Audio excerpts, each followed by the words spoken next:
Not a whole lot. Just enjoying a casual Wednesday. All right. Who's got the noise going on here, man? All right. So what's going on, Andy, with you today? You feeling a lot better after a chat last night? Yeah, I was thinking you should touch a little bit on insecurity today. That was really interesting what you had to say last night. What part stood out for you, Andy, so I know where you want to go with this? So I was trying to ascertain, like, where is this I keep returning to this state of like questioning myself and all this kind of stuff, and it's just like it's a recurring thing that keeps happening with me every few weeks or every month or something like that. I'll start to see more losses than I see wins, and we nailed that down to it's an insecurity thing. It's me not being confident in who I am, what I'm doing. Yeah. So, okay. So, guys, so just give a little bit of background here. So, Andy had a massive win. If you know Andy's story, his wife and him are separated, and they don't do a lot together. And she kind of ignores or blows off a lot of the opportunities he would try to create, right? And this could be part of her depression, and it could be part of her healing with some of the damage that Andy did. Okay. But Andy had a massive win. He had her come over for Thanksgiving. And her response to the text was, well, I'd like to see your family. And so what I pulled out of the conversation with Andy was that you're going down an insecurity path. You're letting the monster grip you. And here's why. She could have seen his family anytime she wanted to in the last year, right? So regardless of what she's saying, Andy's latching on to that statement going, oh, well, she was kind of cold. She wasn't as warm as she could have been at the party or the dinner. And, like she did mention that she wanted to be seeing my family. And you start to go down this path that strips away your confidence as a man. And that's the power of insecurity. It's terrible hold on you and a grip on you. But here's the thing. It's a massive win. She could have seen the family anytime she wanted.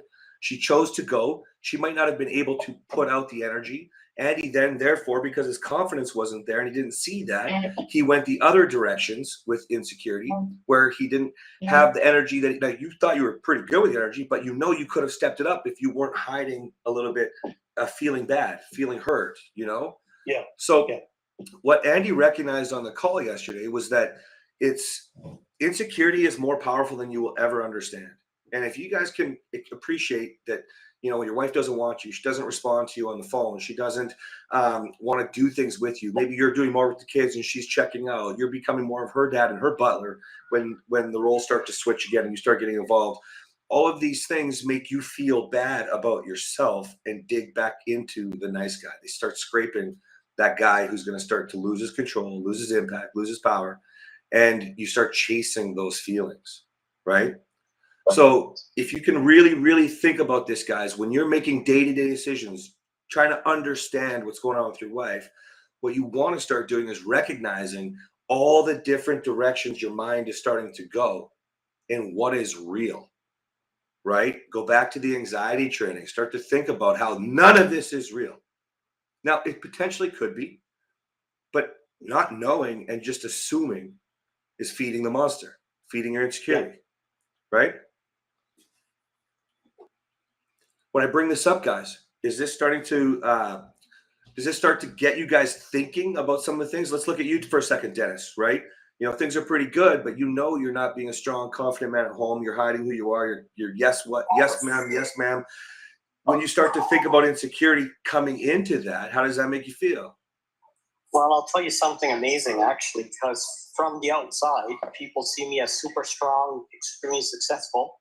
And it's the first time in the elevator I saw myself in the mirror that I liked myself in my life. So thank you. Like, it's funny, right? Because you always see fault, because you always want to be better and the yes person and the pleasing person. And then you look at yourself and you think, I'm not the person that I think I am. Always trying to think of ways to self-sabotage yourself. And I looked at myself, and not in a selfish way, but say, yeah, you're okay. Like, it wasn't like Superman, I'm going to jump off a building, just like being okay with who you are, which to me is huge, because I read so many things over the years in psychology and stuff. And you kind of know everything, but it takes quite a thing to bust that wall. Well, especially when you're looking inside out, right? Like, here's the thing with you know, you need to give yourself self-love. Go ahead, affirmation statements, gratitude, all this stuff is so important. But it's like prayer, man. You can have a purpose from God, but if you don't work, you're not going to get anything. He's going to give it to someone else, right? So you can affirm yourself, put it out there, the universe, the secret, all this shit. But if you don't do the work, and then vice versa, when you're doing the work, so it sounds like you're reflecting deeply and fast. That's amazing. So when you do the work and then you add in the truth, the reality, the journey is simple. It's that you're not that guy anymore. You can choose that today, right now. Let's do the work, but the man doing the work is never done. You're always going to continue rising. So you might as well get happy on the journey. You might as well, right? And now you've done a remarkable job with business. You've done a remarkable job in life with that. And now it's time to bring that home, right? And I think part of it too is the way we became roommate and how she got to decide everything. You're telling what it is, and now it makes so much sense. And I've never came across that before. And that also changes you in so many other levels, because what you think you're doing as being a nice person out there is, you have to be nice, but there's a cost to it if it's too nice, right? There is, right? Like, so if we think about happy wife, happy life, and we're all taught to do that, right? You know, it's the big joke. Let me give you a secret, right? And then there's of course placating, right? There's fawning. There's all of these different levels that we would do this. And if you dig deep as a man in the marriage reset, okay, you fucking love your wife, right? Each and every one of you just loves and adores and appreciates your wife, but you didn't have the skills to show that. You had the skills to undermine that love, right? And so when you start to placate, happy wife, happy life, whatever you want for dinner, babe, you know, I don't care what color the kids' rooms are, you know, whatever dress you want to wear. No, I like that. Sure, that's fine. I don't care. And you're not actively involved with an opinion as a man who has judgment, right? Who can handle her mood if she disagrees. Well, your wife can't help but look down on you. And the amount of men, their wives have said, I'm so thankful, I don't want to punch you in the face, right? Now, that's not going to problem solve everything. You're not going to fix your marriage, not happy wife, happy life, right?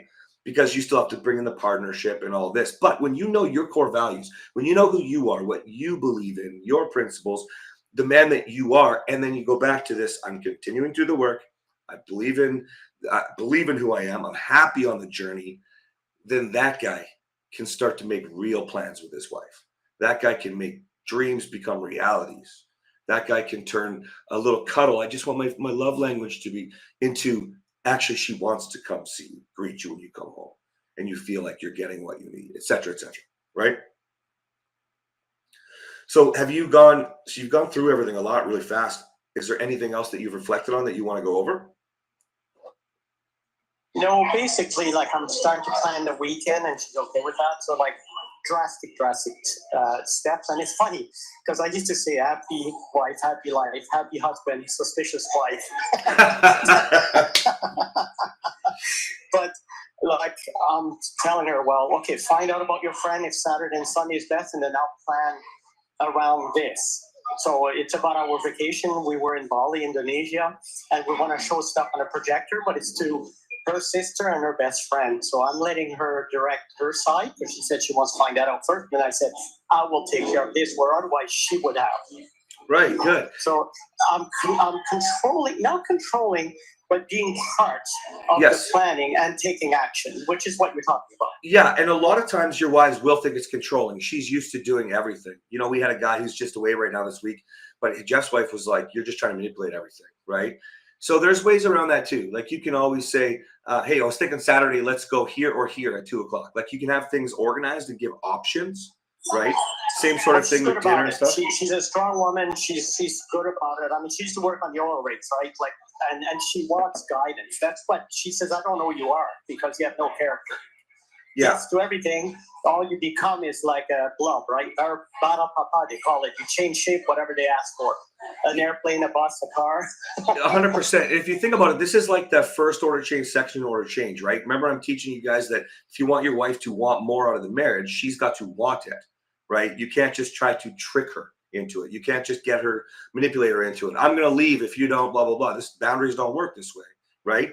Well, it's the same in the other way, right?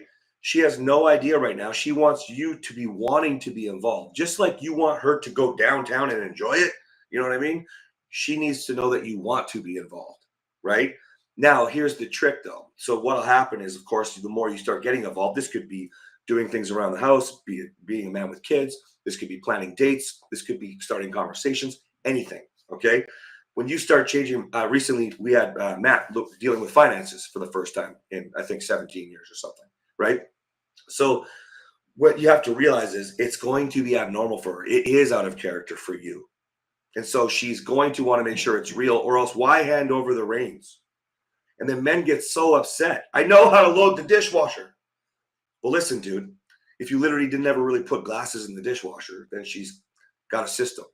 So just go with it. That's why I talk about mirroring your wife a little bit when you're getting involved with these sorts of things. But some of it, you'll just take over, like a lot of you with parenting, right? Completely different mentality with parenting, and your wife isn't going to trust it. She already has her way of doing things too. And so when you start to think about things like that, or even sex, guys, go with sex. Your wife, all of a sudden you have no expectations about sex. Like, how is she supposed to believe that? Because you've been happy wife, happy life in it just to get laid, for example. And if not to get laid, it was like, man, I don't want to upset her because I want to hopefully get laid later, which is still the same thing, right? So when you can start to continually show up and then you're consistent with this, but it is authentic because it's you. You're changing for you. You want more for you. You want more for both of you, sure, but it starts here. Then we can show up and we're not proving anymore. We're just showing up. And that proves on its own, right? Love it. Great reflections, Dennis. So if you guys don't know, Dennis is like the supreme happy wife, happy life. But yet in his business, in his businesses, in his life, he's able to distinguish a lot of that. So it's going to be a really cool journey for you, Dennis. You're going to find really fast how you could be so successful with life outside of home. You're going to bring that home, and then you're going to watch how that's going to make your life even thrive more, right? There isn't a nice guy on the planet who doesn't wear his heart on his sleeve. So even if you're doing, I always like to say 7 figures a year, you probably could be doing multiple 7 figures a year if you weren't, you know. And that doesn't mean for everybody, but it's the same thing. Like, you can have better workouts. Your health is going to be more because you're not dying like, oh my gosh, my wife, man, she's just so upset again, right? You're actually connecting with her and you're getting to the root and you're feeling like you're connecting more and you're feeling like partners more and you're actually there as a partner. You don't feel that same burden on you. She's with you. Now you take that energy. It's like life force, right? That's why I say booster versus anchor, right? We got to lead her so you boost each other with each other's strengths, right? Go ahead, Maddie. Okay, is that there now? Mm-hmm. You're working? Yeah, no, I was just raising my hands to have a chat after. So if you're finished with Dennis there. Yeah, go ahead, I was man. just chatting with Greg in the message there in the background. Mm-hmm. Look, so as you guys saw in the Lords, I was a little bit nervous yesterday because I could just see a similar pattern. The house is getting really, really close. You know, something I've learned about my wife is my wife didn't grow up in the best circumstances. Yeah, I'll leave it at that. That's private business. I've spoke to you in private more. So dust, dirt, like mess in the house is her trigger. Now, I know it sounds simple, but if you knew the full background, it's a really big trigger. So this point of my life is the first time I've ever lived and gone, all right, this is not my wife being my wife. She's dealing with the past. She's dealing with this. She's dealing with that. So I've gone through this a lot better.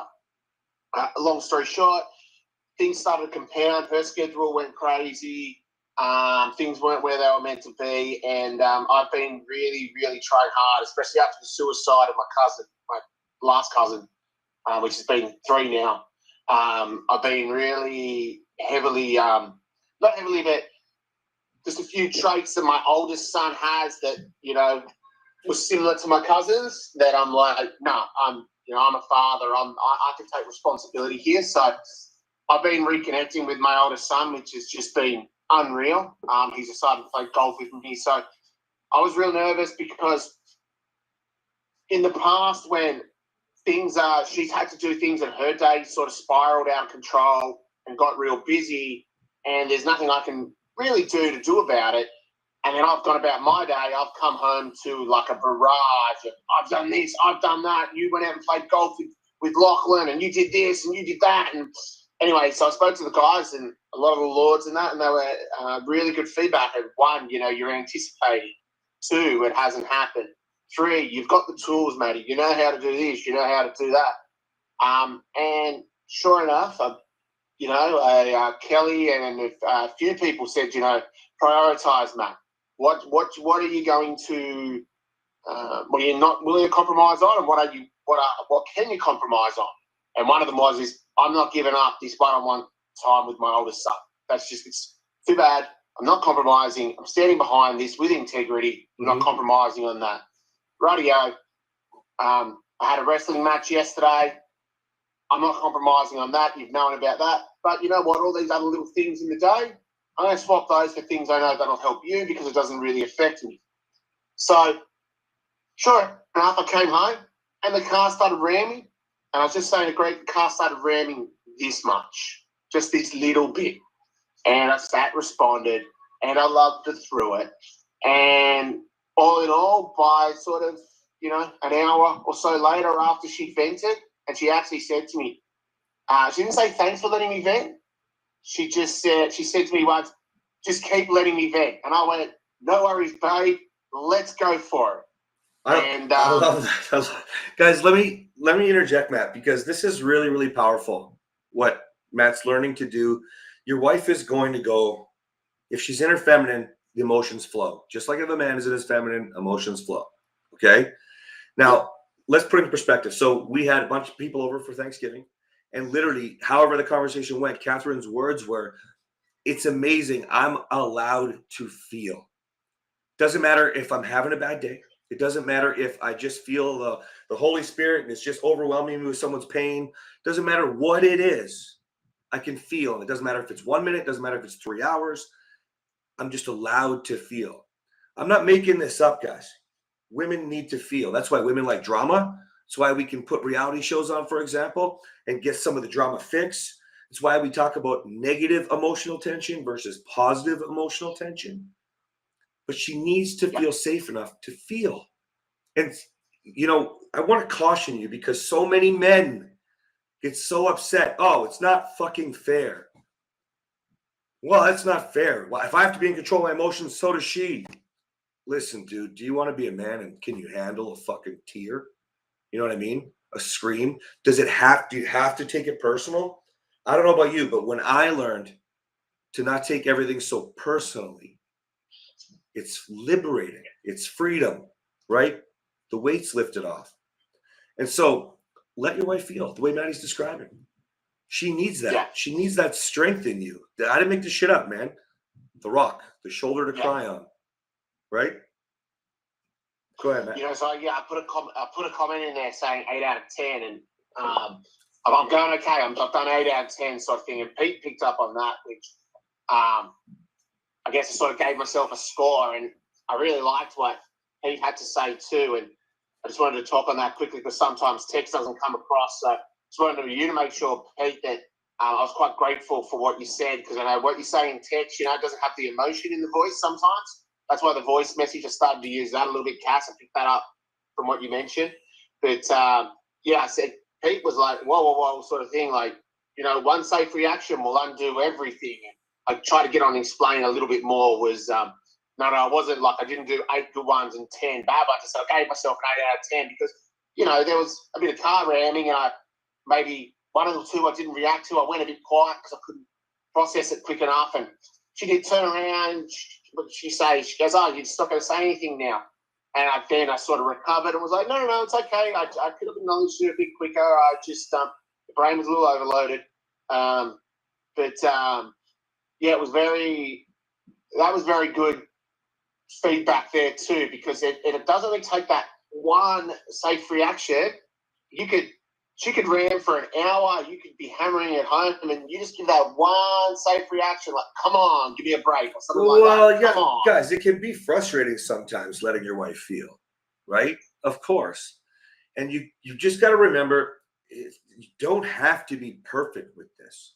The ultimate is that you guys are working together, and you're going to be, you know, it's Catherine and I talk about this lots of different ways, but let's say there's 80-20. Some people describe it 100-100, 200-200. Ultimately, down the road, you might have a day where you're at 20. Okay. And your wife goes, I got you. I got 80. Okay. But she doesn't know that mentality right now because of the way that you guys have come at each other for years. You need to be 200 right now. So that if she's a 10, a 20, a 90, a 99, you've got her and you under control. 200. Right. And down the road, it'll become easy. I'm not saying that it's not like Catherine and I don't lose our cool sometimes, especially with kids, things like that. But it's the turnaround time because you're used to responding, because you know who you want to be in that moment. And I know about me, for example, I don't want my wife to feel like she can't feel. I don't want her to feel like I don't have her back. The reason that we're such strong partners is because you show up first and you bring that back to the marriage, right? So don't ever beat yourself up about it, Matt. Like you can't be perfect. And that's the challenge, is that's when she comes at you. You see, this is how you already are. You're always this same person. You see? So consistency is key, right? Yeah. Yeah, I think that's also, I think, that's been one for me quite a bit of late, because, you know, for the new guys, I had success really quick, like you, Dennis. I'm very good at what I do for a living, and I'm very able to apply myself, and I'm very able to learn and those things. So I had a lot of success really, really quickly. And I'm the kind of person that if I, how would you say, if I hit a bump in the road, I'll kind of go, rightio, what am I doing wrong? Got to make this better. Got to work harder. And kind of yesterday sort of showed me a little bit like, yeah, you know what? You can do all the work in the world, but you can't control someone else. And these things, they're going to happen.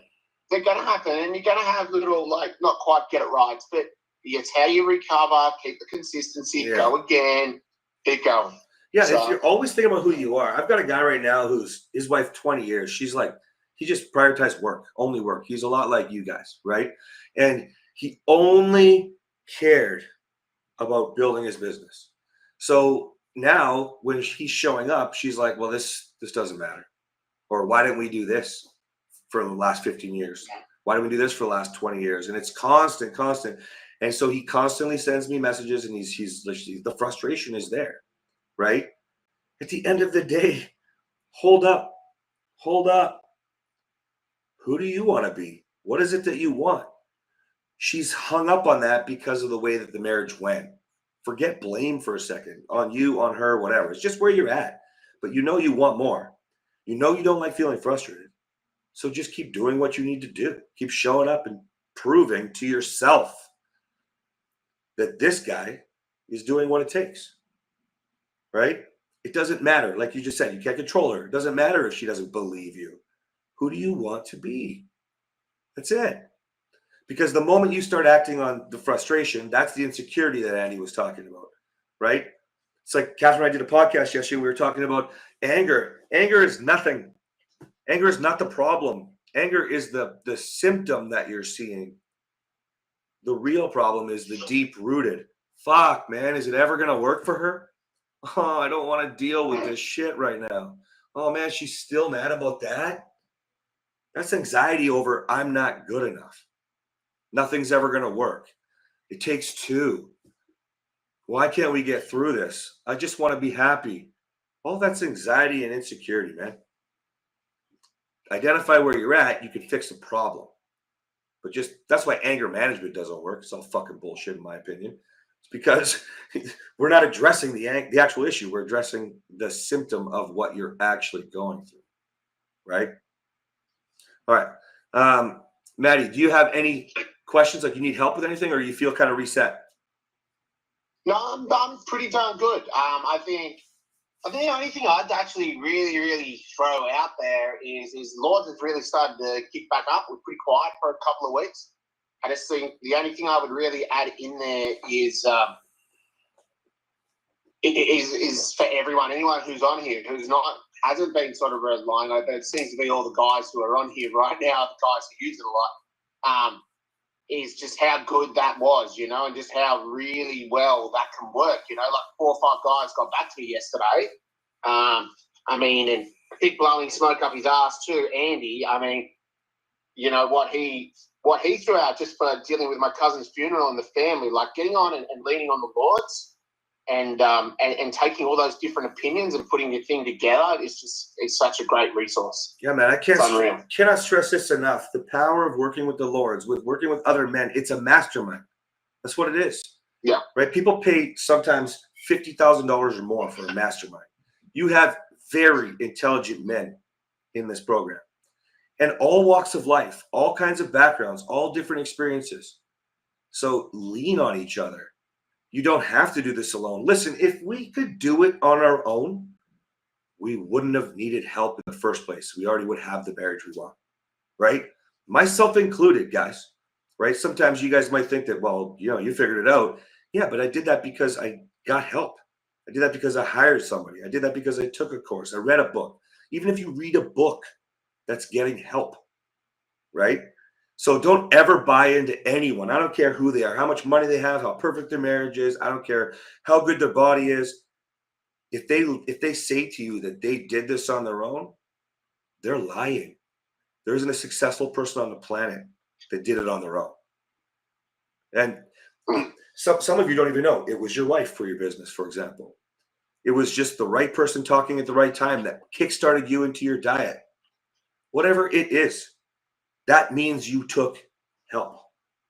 And so if you know that and you can embrace that, then you lean on each other, then you can't struggle. You can't struggle the same way because you're not alone. You shouldn't be alone. Fuck the being alone shit. That all ties in with, like, you know, my dad called me Kathy when I was crying when I was a kid. You know, that's isolation, right? You want to be able to break free of that. You're not alone. Get there faster. So thanks for saying that, Matt. You know, also during that time though, like the last month, like if you think about the timing, I saw the same thing when I owned a gym. Kids are going back to school. Life is getting a little bit chaotic again, but dig into each other when it happens. Start calling people up. I know some of you guys were calling, hey, I haven't seen like Mukesh. I haven't seen Mukesh in a while. Come on.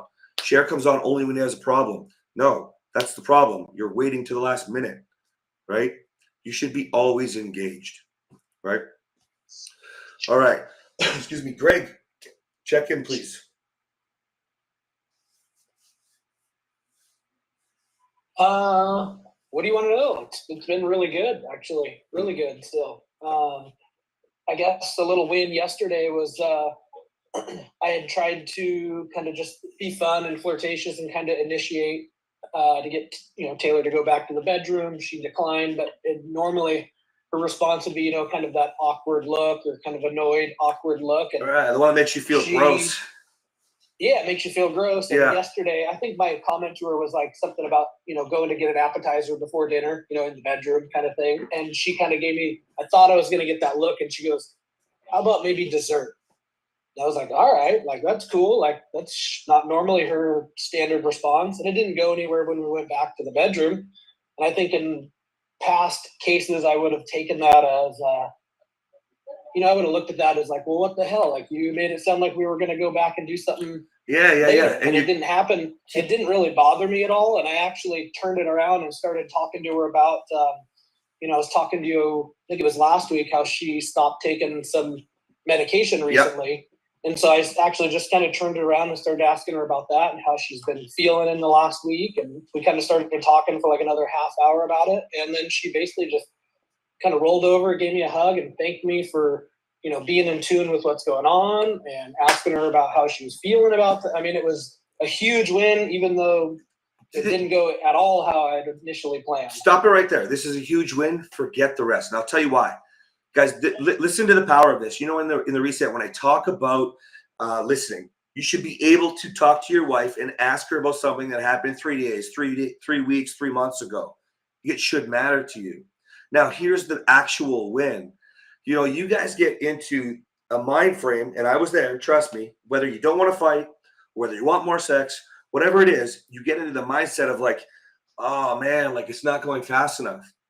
But here's the thing. at the point when things start to change, the foundation for things like her trusting you enough to feel, her telling you and opening up more, her giving you gratitude for letting her tell you about where she's at with the medication and not expecting anything in return. All of this stacks and builds the foundation to where down the road, it's not really about that keeping score. It didn't go the way I wanted to. You know, you don't even think about it because you are already intimately connecting, from conversation to flirts to cuddles, the exciting text exchange, you know, and yes, the sex. So this is incredible, Greg, because the journey here, right? The roller coaster of you being like, is she going to catch on? To having conversations, inviting her, watching the explosions happening, which showed that she was able to feel. And now look where you're at. You know, you just keep riding this ride, man. It's going up, it's going up, it's going up, and do what you're doing without that. But lose that one thought, right? Is a win, but it didn't go. No, man, it's going. It's going the direction you want it to go. Okay? Yeah. Oh, this is awesome. I love it, man. Guys, Dennis and Greg, you guys might like to connect a little bit from our conversations, I think. Yeah. Yeah. Okay. Yeah, when I heard Dennis talking the other day, there were so many guys in the meeting. I didn't jump in. I should have just messaged you personally, Dennis. But when I heard you talking the other day, yeah, it was a lot of things you said kind of sounded like when I came in the group back in April. You know, everything I thought was perfect, other than there was no intimacy. It was just kind of a nice guy, yes man, just trying to happy wife, happy life it. And thanks, Dennis. I'll definitely message you. And basically, what I was going to tell you is, you know, for me, and it sounds like similar with you, is early on, like things kind of progress really quickly. Like you see the changes really quick, and I will just forewarning is, you know, sooner or later, at least I feel like as you start to develop more into your purpose and things, like you're going to have some ebb and flow. There's going to be some things that are going to come up. I know for me, I thought things were going great, and then all of a sudden, you know, Cass was giving me some ideas to try, and that's kind of when some of the big blow-ups happen. And so just wanted to let you know, like, yeah, was in a similar situation. And so don't be surprised if things kind of go south for a little while, you know, as you're trying things. And, but to just keep coming back to it, you know, reach out anytime if you have questions or anything. So, guys, yeah, thank you. And the scars are deep, right? So yes, I always look at it as a rope. The stronger the rope got, the longer it takes to remove every strand. Mm-hmm. We're not dealing with a string, we're dealing with a big rope of 15 years. And I put the first strand, the second strand, the third strand, and now it's a rope that's this size and it takes a while to untangle it. 100%. You have to always think about, first of all, point number one is, yeah, there's a big rope, as you call it. I say 100-pound weight loss that you have to go through, whatever. It doesn't happen overnight, so you can't lose it overnight, right? But regardless, embrace, Maddie's really good at this. Embrace her running into the side of your car. Embrace those blowups, or when it starts to look like it's going bad. You know, some of the conversations that I have with Greg where he's like, man, like, I thought things were good and now it's just fucking bad. And it's like, whoa, no, we're way further ahead, man. She, for 15 years, in your case, Dennis, let's say, didn't feel like she could be as real as she wanted to because your people-pleasing ass, wife, happy life, man, as a man, couldn't give her the opportunity to actually fully be herself. So she starts to take control, but she's not happy. She wants a partner. She doesn't have one. So she can't, she knows that you're just going to say whatever to make her feel better. So there's no point in really sharing true feelings with you because you're just going to try to smooth it out, fix it, make it all better. Well, that's basically the same as not talking because it's not authentic. It's not real, right? So embrace what Greg's talking about here. It does get worse before it gets better, especially if you're rebuilding relationships with your kids. They're young. They're ready to explode, right? And so depending on your traumas, depending on your relationships, it doesn't matter. We all have to get through that part. But then the reward is what I was talking about with Catherine this weekend, where she's just like, it doesn't get any better than what we have. Like to be able to just be me. Guys, you think about that statement for a second. You want a mad, passionate sex life. You don't want her to just check it off the to-do list. If she can't say something like, I can just be me and feel so happy and so proud of who she is, not walking on eggshells, well, how is the sex ever going to be good? right? And so it's so funny when we think about the end game and where it can be frustrating, right, Greg? We've been on the ride, right? It can be so frustrating. Think about the end game. But when you start to really see how powerful it is when you're actually connecting, because there isn't a man in the program who wants to just blow his load. He's like, man, right? Some guys come in the program, they're like, man, I just want to talk to her again. I just want to be me again. I just want her to be her again. I just want to feel like she missed me. Well, none of that happens if she's not her. And if we don't let her feel, we can never get there. Right? So embrace it. Embrace it, guys. Let her run inside of your car so fucking hard and just love every minute of it. Fuck, they got body shops everywhere. It's all good. You know what I mean? All right. Matthew, you probably need to check in.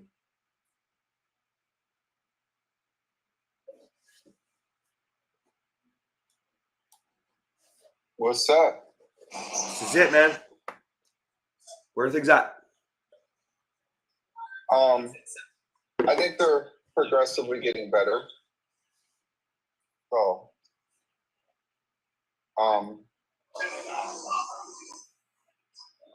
just trying to be more positive, just working on myself.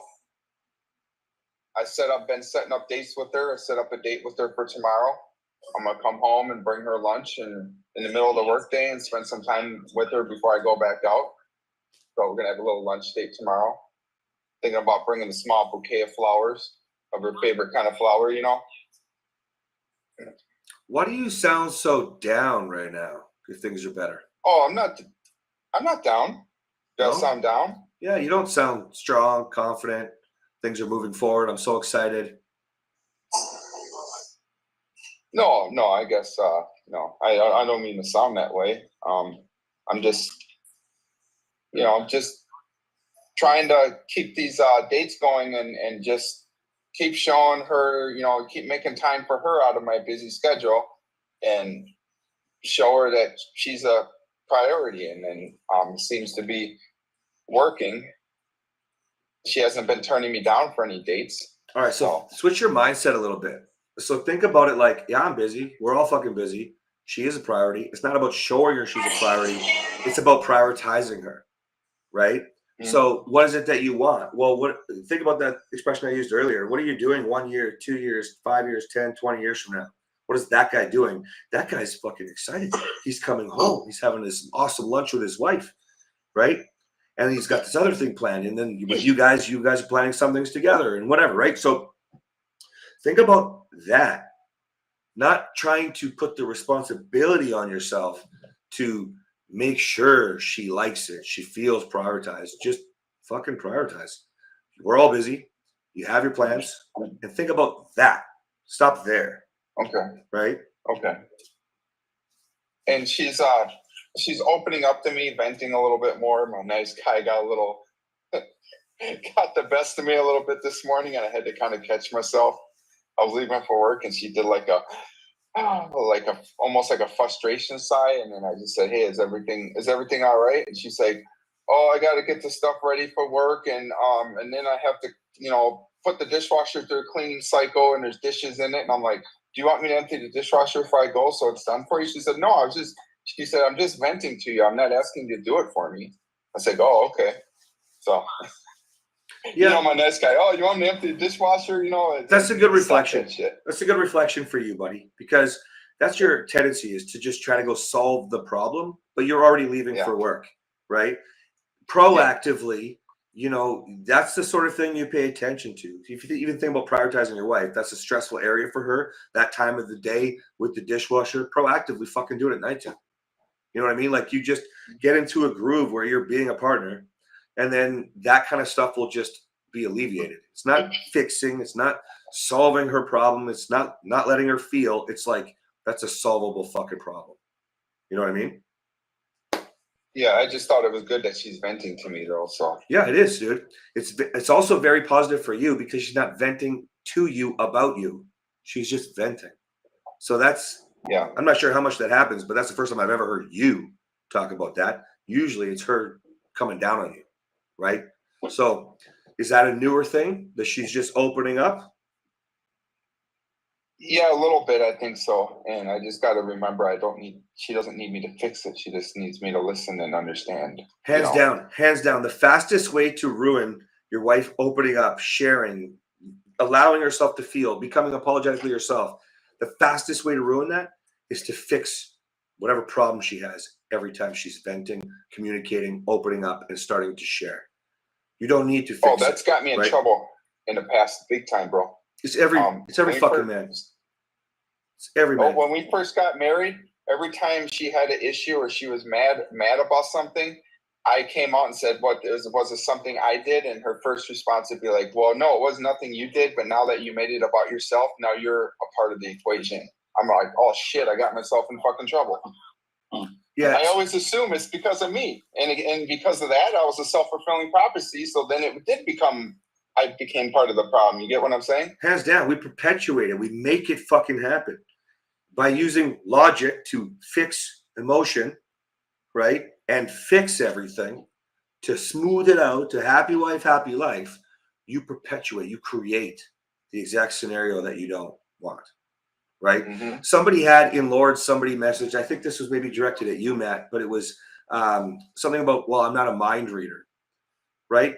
This is the thing with this whole statement. Well, I'm not a mind reader. People should be responsible enough to communicate. No, it's crap. I think that was William, but I remember reading it though. Wherever it came from, I'm not a mind reader is like something that people have latched onto in the world because people are guilted into you need to communicate better when pretty much everybody has not developed any communication skills properly or have not learned how to respond versus react. And so they run their emotions and they ditch their logic.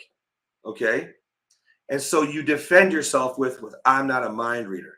Hey, listen, using the example with your wife with the dishwasher and she's frustrated with time and everything that's going on. She just feels overwhelmed.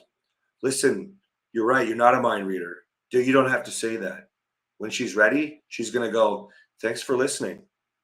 By the way, would you mind giving me a quick hand before you go? And that's when the self-fulfilling prophecy of all these people saying you need to communicate, that's because you first allowed her to just get the shit out to where she felt like she could ask for help instead of demand you do it or just scream at you. It's your fault. It's not done. It has to start somewhere. If nobody has the skills and you're learning the skills, it starts with you, right? Mm-hmm. Really good reflections for you, Matt, because quite often, Matthew, you would just get stuck in that cycle, right? Or I'd get to the point where it'd start to get a little positive, and then I would do something to just totally just fucking put me 10 steps back again. I'm so glad you brought that up. When you started the conversation of how things were going better, that's what I'm waiting to talk to you about. So have you recognized you going into sabotage mode again? Start safe reacting to sabotage where the future is going in the marriage? Have you started to see it happening? Can you give me an example of what you might have noticed?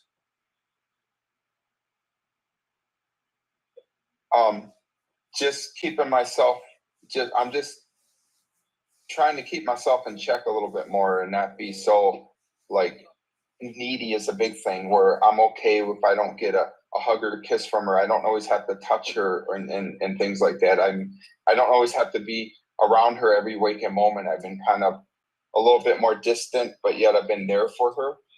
So that's a little bit different than what I'm talking about. So your pattern a little bit, which is most nice guys, okay? But your version of it is literally to just get more complacent, right? I don't have to do a date. I did one already, right? You might not even have this internal dialogue. Yeah. So I just want you to be paying attention. Things are going great. Plan the next date. Remember we talked on the call about getting a calendar more organized, plan them for the year. I don't give a shit. Like get going, right? Make sure that you keep doing what's working, right?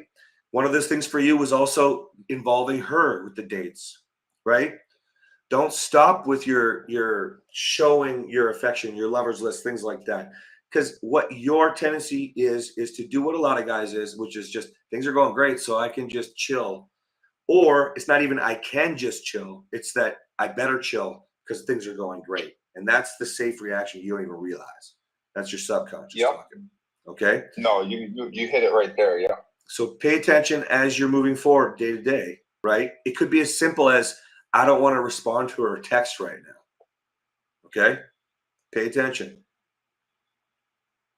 Or I'll make a date with her and she'll turn me down on the date, and then I'll be like, oh, I already tried, so okay, now I don't have to worry about it, and I don't ask her on a date again for 2 weeks. I need to be persistent. If she says no, I need to come up with another date idea and say, hey, then on this day, what do you think about going and doing this? I have this in mind. Well, I need. If you want to make it a little bit more natural for that, just give 2 options. Hey, what do you think about the escape room or the rock climbing gym? You know what I mean? Like whatever it is you're into, the wine bar or the concert, right? You can give a couple different options there, right? There's another thing that you have to be aware of too. It's not just that you say, well, I've already tried, I don't have to. But you might also, if you get your nice guy take over, you start to get angry, you lose your power, and what do? You go cancel the next 4 dates in the calendar, right? That's the kind of guy I was too, right? Oh, fuck, delete the love song playlist. Fuck it, it's over, right? So I've done shit like that, yeah. Yeah, and we do that because we're trying to make sure that we don't continue winning, right? On the podcast, I was talking about that with sex, how men are more likely to use sex as a weapon, right? I've been right in the middle of it with Catherine, started screaming at her just to stop it back in the day because I was sabotaging. Okay, that's what happens with the nice guy. Okay, it doesn't have to be as extreme as that, but it can be as simple as deleting the next date or not even planning another one because I already tried, right? So you be aware of that, okay? Yeah, and just one more thing, I've been keeping my anxiety in check. Times where I used to get anxiety, I don't anymore because I don't worry about shit now. I'm not going to worry about something that hasn't even happened yet. Anxiety is all future-based shit that hasn't happened. I love it. Why am I going to get anxiety about going on a date with her and going wrong when it hasn't even happened yet? I don't know how it's going to go. I love I need it. to stop worrying about it because this is when I amazing. get anxiety, yeah, go ahead. This is amazing, dude. You are growing exponentially right now. This is massive for you. Guys, anxiety, like insecurity we were talking about earlier, it will rule you.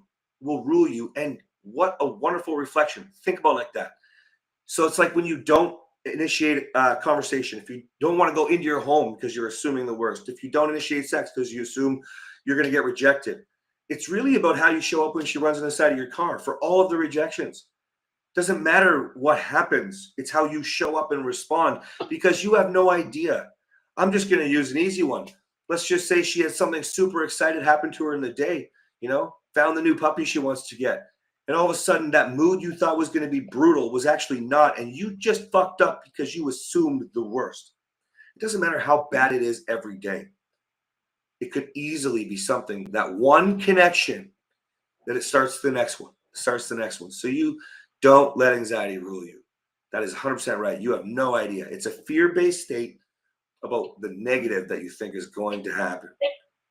That's it. And 97% of the things that you have anxiety about never even come into play. So, No, because when you get insecure, you'll run your mind in all these different directions I was talking about, right? And none of them are potentially real. That's why the anxiety training that I put you guys through is so powerful.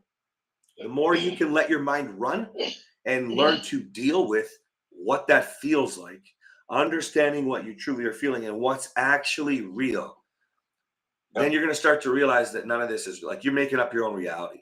The amount of men that come to me into the program that are like, holy shit, I've been making up so much of my own reality. Remember the fight with me and Catherine, the hidden recording?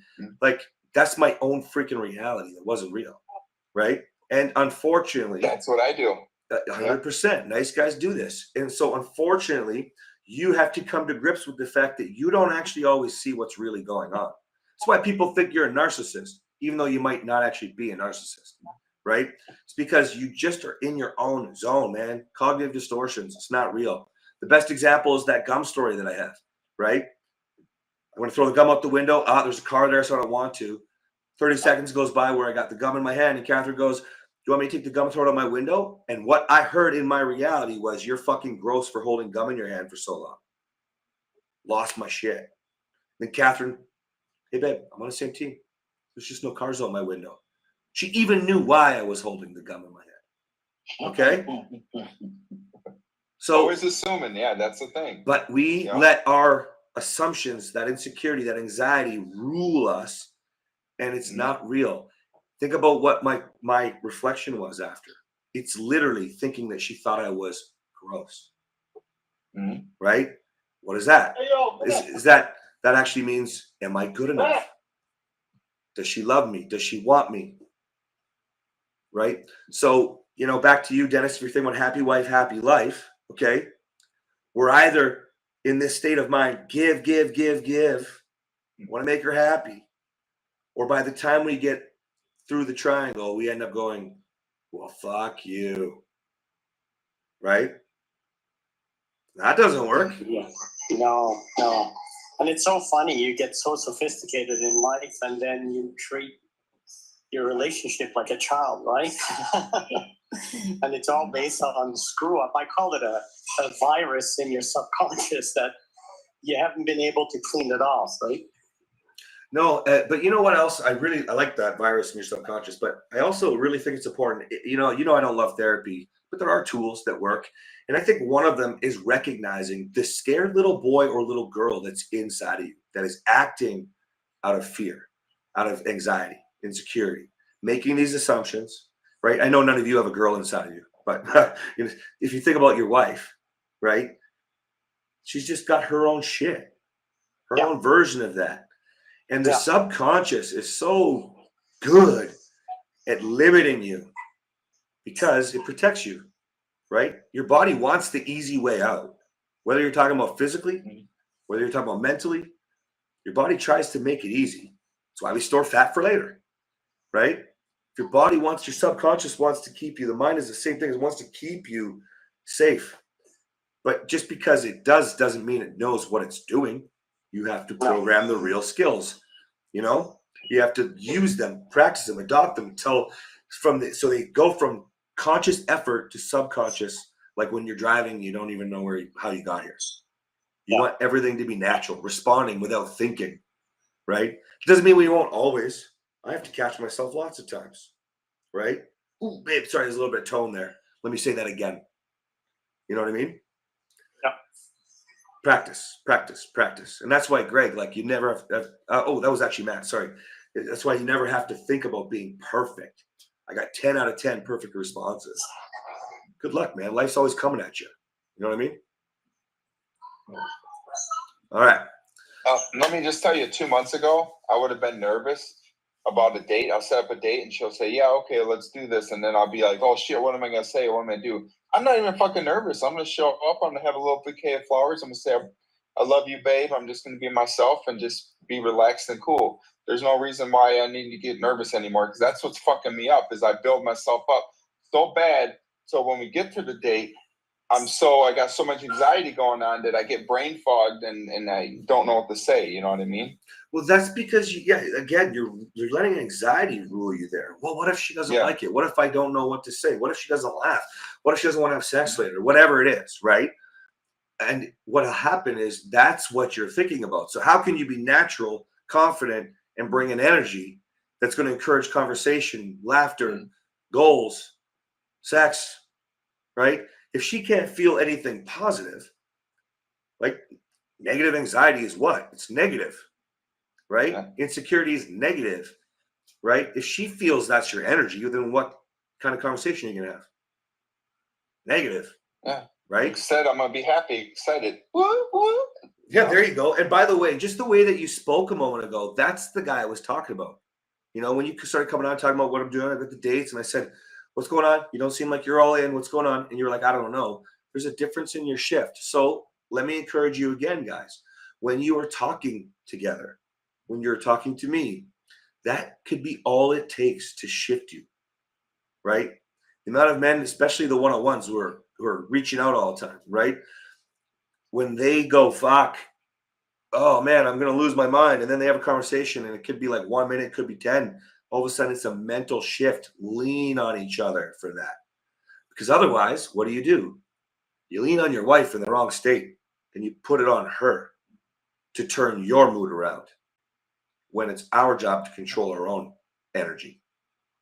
Whether or not she likes the freaking date, whether or not she replies to the text, whether or not she says thank you for the flowers, whether or not she appreciates that you stepped up and cleaned up the house today.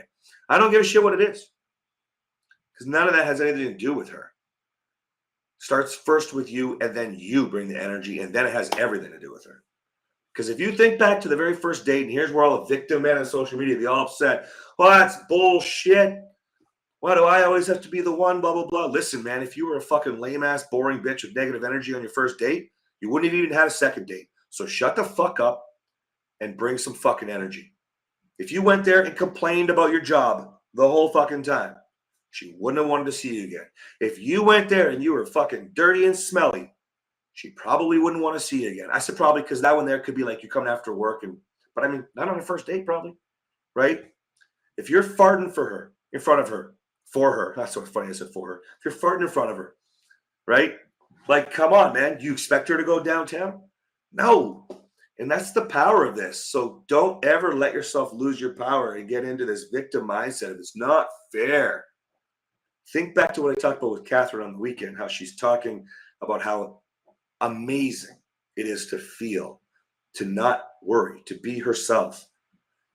That's because of bringing the energy, right?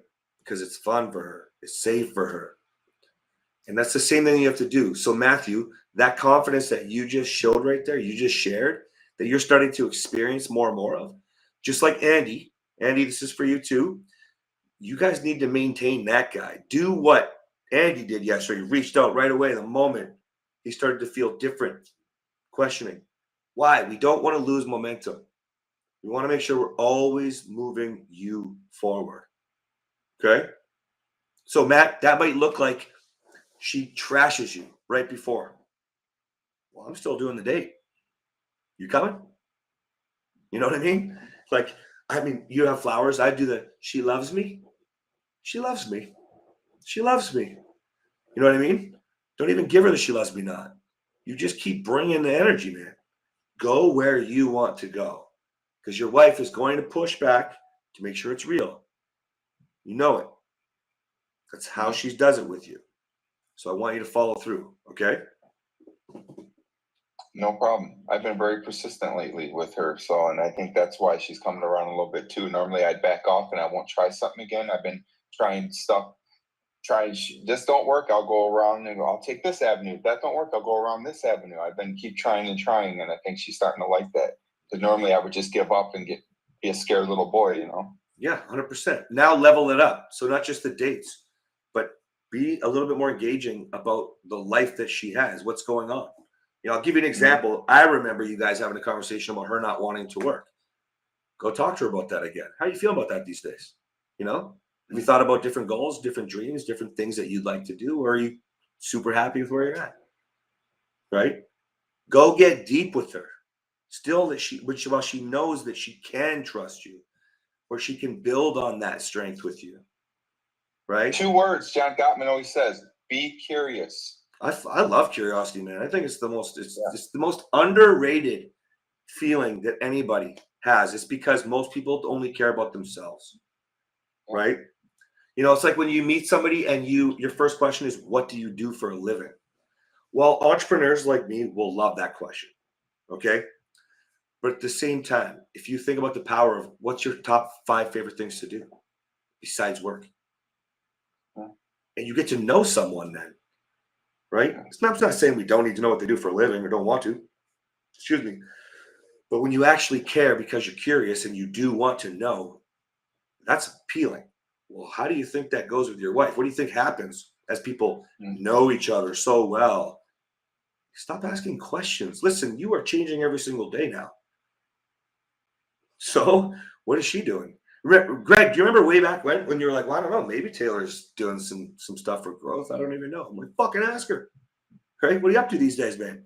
Like literally, we get so comfortable with the day-to-day normal. And it's exactly why, if you think about it, when you hear from men, things like, well, I mean, I don't have time. The fuck you mean you don't have time? We all have the same clock, man. Every single person on the planet runs the same clock, the same 24 hours a day. So it's choice. It's priority. What matters to you?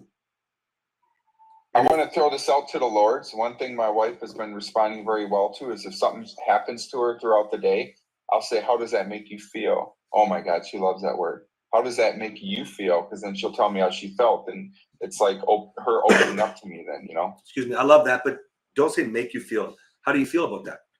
Right? Encourage. Yeah, And how we she all feels, suck yeah. at it. I almost have to correct myself every time still. But the point is, it's not, nobody can make you feel anything. Nothing can make her feel or you feel anything, right? You have a feeling about it.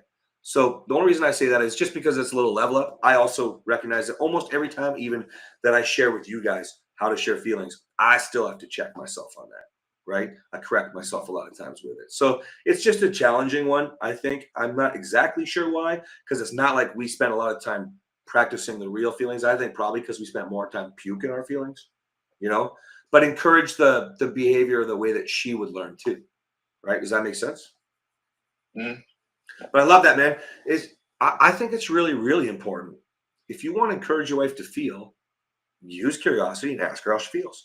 That's what rapport is for as well, right? If you really want to start digging deep and connecting more, then start asking the right questions, right? Back to you, Dennis. Happy wife, happy life. Okay. Getting into something like rapport, digging deep with the 4 questions, at least the first 3, and then being able to handle whatever comes out of her, right? Doesn't matter if you agree or disagree. It's just letting her feel. When you get to a point where she's curious and empathetic towards you, she wants to know more about you. That's next level partnership stuff. That's when you're getting deep and reconnecting again. Okay. So what are the 4 questions that's going to be coming up? Is it? Yeah. So that's going to be in Man with Impact, and I think it's connection over correction 1, not 2. I think it's connection over correction. I think it's connection over correction 1. But yeah, the idea is, so what do you feel? And it's about something. Like you've got the topic, how does that make you feel? How do you feel? However, it's going to come out naturally, like we were just talking about. Okay. You wouldn't go correct yourself a bunch there. Right now, you're trying to get her to go. Okay. And then what do you need? How would you feel if you got what you needed? Right. Those are the first 3 questions. Those are the most important ones.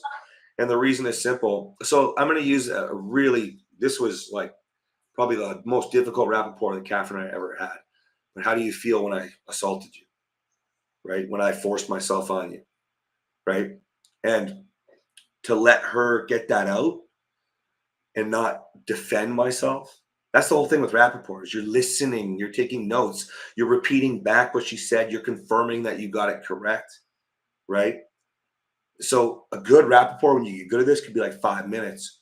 But that half rap, which means it was just her doing it, not my side, that was like over an hour of just getting her feelings out about how I put myself on top of her, how I took advantage of her, how I hurt her, right? She needed to get that out. And see, the problem is most of us, we're so busy defending ourselves, especially if it wasn't as bad as how I was, right? Oh, I've never hurt my wife physically. All of a sudden you have this man with this ego who needs to defend himself, and yet he can't save his fucking marriage. He's like, oh, of course you're lucky because no, man, it's because I sat there and listened to my wife go through this shit. It doesn't have to be that bad. Fact is, actually, if you're more toxic, more abusive like I was, generally it's easier because you're not that guy anymore, which is a clear thing. Where a man like you, Dennis, she's going to think you're just pleasing her on purpose. You're not being authentic. That's a little bit more difficult to overcome. Because if I don't hit my wife, if I don't flip her out of a bed, if I don't sexually assault her, if I don't tower over her and lecture her, if I don't raise my voice, that's pretty clear, right? But being authentically you becomes more of a challenge. And so it's because it's not as difficult to No, I prove. think my action is what will speak. Yes. So that's right. That's right. So let's say you follow through on a rap. Okay, you're letting your wife feel, you're getting it out. When you don't participate you just kind of go with the flow. I feel lonely. She starts getting into it. It feels like there's no future. I don't even know if you like going to the vineyards with me. And she starts to just get it out, right? She starts to get angry, starts to talk about how lonely she's been. She starts to, whatever it is, right? I'm making all this up, of course, but she starts to go through all that. It's how you're responding through that training in Man with Impact, right? And then from there, Okay, what did you actually retain? Well, she needed to know that you liked the vineyards. Okay, cool. Babe, I'm pumped. What's going on? I just booked a week worth of wine tours in Kelowna. We're going to go see my coach, Cass. You know what I mean? Got wine tours for the week. Like, I'm super pumped. So glad that you shared, you know, because it got me really thinking, man, I don't express how much I love it. Thank you. And you're giving gratitude. You're using all the tools that I share, right? And she starts to feel connected again. Super powerful. But the trick is to not lose sight of where you're going when she's feeling and not get defensive, right? Not justify why or justify and explain to her how it's her too. Or to get frustrated, lose your power, and oh my God, she just doesn't fucking want to follow me and trust me. That's all the challenging stuff. That's where we come in. Lords, men, support, right? To call you out when you're like, ooh, sounds like you did a good stat response, but here's where you did a safe reaction first. So you undermined the response you gave. Be like you set up the failure before you even started. Make sense? Cool. All right, guys, this has been a good call today. Appreciate all of you. Anybody have anything else they want to go over quick? All right. See you guys tomorrow. See ya.